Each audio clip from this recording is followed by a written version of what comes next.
Hey guys, I'm JamesJeromeandChet.com, and today we'll unbox the Kanex multi-sync keyboard. It's a Bluetooth keyboard in which you can connect for up to 4 devices. Up to 4 devices. So it works for the Mac, iPad, and the iPhone. But don't worry, it will also work for Windows and Android then. So tara, i-unbox na natin, and medyo excited na ako sa binili ko. I got it from Beyond the Box for 3,250. Yes. It's available right now for 3,250. If you want one, you could get it sa mga Beyond the Box stores. It's an Apple reseller store dito sa Pilipinas. So, tara, let's unbox the Kanex multi-sync keyboard. Hey guys, so this is the Kanex multi-sync keyboard. So, forgive me if hindi medyo maganda kung meron ditong black or whatever, and merong like kita niyo lamp ko dito for the unboxing. Well, because the keyboard is too big, and my unboxing na table is too small. So tara, let's unbox the Kanex multi-sync keyboard. So I'm gonna use my keys. And so, oops. It's so freaking hard. Wait a minute. I'll just. Jesus. Sobrang. I'll just get a knife.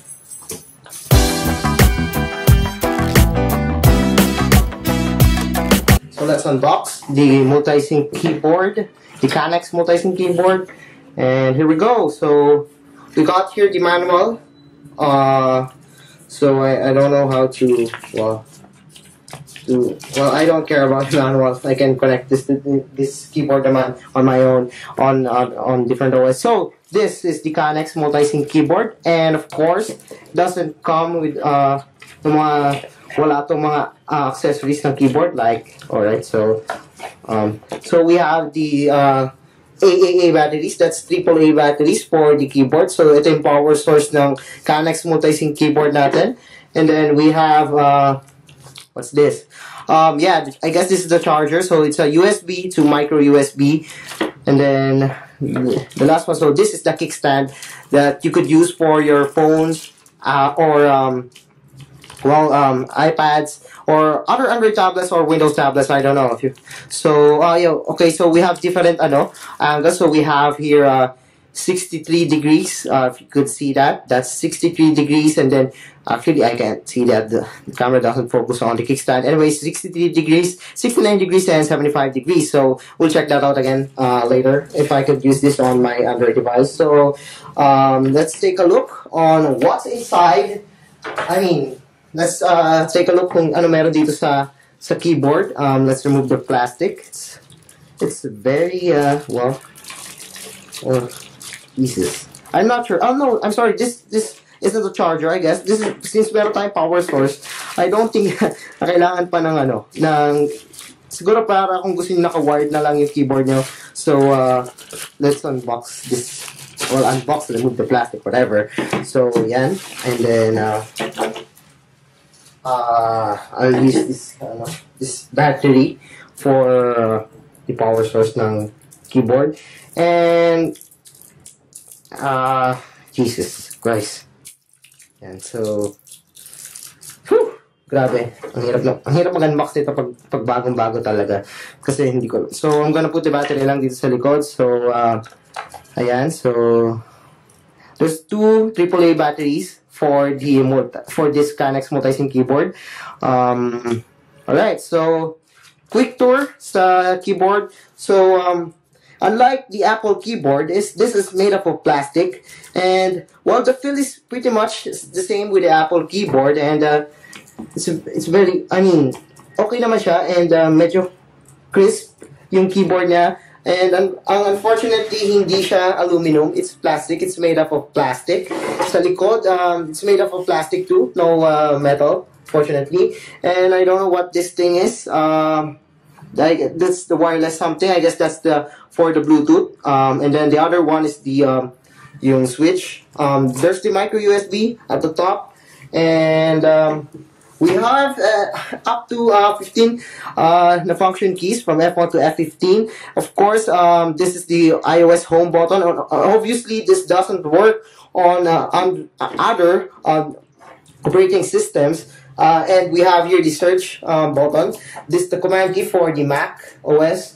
Ano pa ba meron dito? Well, we could transfer dito 1, 2, 3 sa tatlong devices na nakakonect dito sa Kanex multi-sync keyboard. And of course, I'm not sure what this thing is. Then we have the, para sa mga Mac to mostly ito, I guess this is the early display, the brightness, sa music and power button, and of course the sound. Ito naman yung indicator whether naka-connect yung devices sa keyboard. So I guess the best thing na we can do is use this keyboard on 3 different operating systems, the Android, Windows, and Mac OS. So tara, let's use this keyboard on my devices.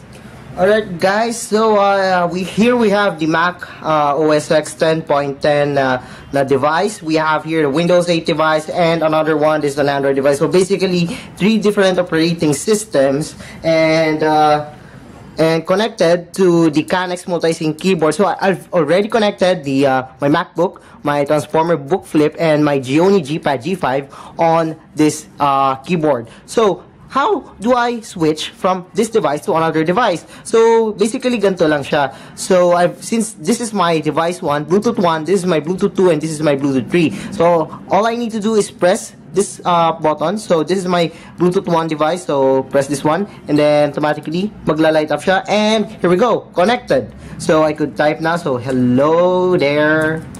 Hello there. So as you can see, may na-type ako dun sa Mac OS X kong well, so I'm sorry. Yeah. So I'm sorry medyo maliit yung font, but I've already typed something dun sa Mac OS X na laptop ko. And then so switch naman tayo to my Asus Transformer Book Flip. So it's very easy, switch lang by pressing 2 and then automatically, here we go, na may Bluetooth LED indicator naman tayo.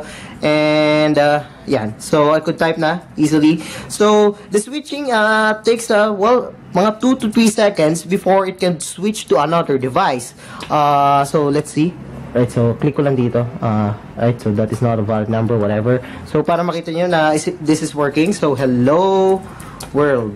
So that's it. It's working on Windows 8. So if I want to transfer again to my Mac OS X, so all I need to do is press this button, device 1. So yun, connected. It took a bit bago makapag-connect to another device, but hell yeah, isang keyboard to 3 devices, that's freaking awesome. So dito naman tayo sa Android device. Let's transfer to my Android device by pressing 3. So yan, 3, connection lost, and then here we go. Umilaw na yung sa Android, and then let's check out messaging. So I'm gonna show you guys kung paano nga ba siya gumagana. So actually I've typed something na kanina, so alright, so I'm gonna delete this muna and then delete. So actually nakakapag-delete ako. Yeah, by the way, hindi siya kita, so I guess papalapitin ko siya. So here we go. So all I need to do is type something. So as you can see, it's working pretty well. Syncing to another, transferring the connection from this device to another device is pretty good. I mean, it only took me 2 seconds, I guess. So try natin. So press ko 1. So yan. Alright, so it took me 3 seconds yata before I could transfer from Android to Mac OS X. That's pretty fast, pero syempre may konting delay siya kasi nga kailangan niya disconnect dito then connect to another device. This device is pretty awesome. It is now available at Beyond the Box for 3,250. And well, cons, I didn't like yung plastic build niya, pero that's okay. I like typing on this device.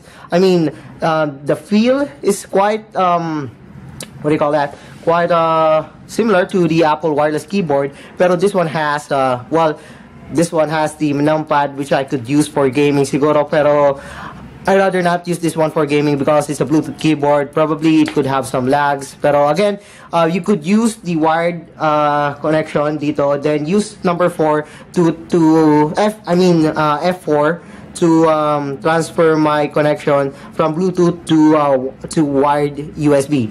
So yeah, I guess that's it for the unboxing and hands-on of the Kanex multi-sync keyboard. So if you like this video, don't forget to give us a thumbs up. And if you haven't subscribed to my channel yet, well, mag-subscribe kayo for the latest unboxings, reviews, and Jam Online TV. So once again, I'm jam.com, and thanks for watching the unboxing and hands-on of the Kanex multi-sync keyboard.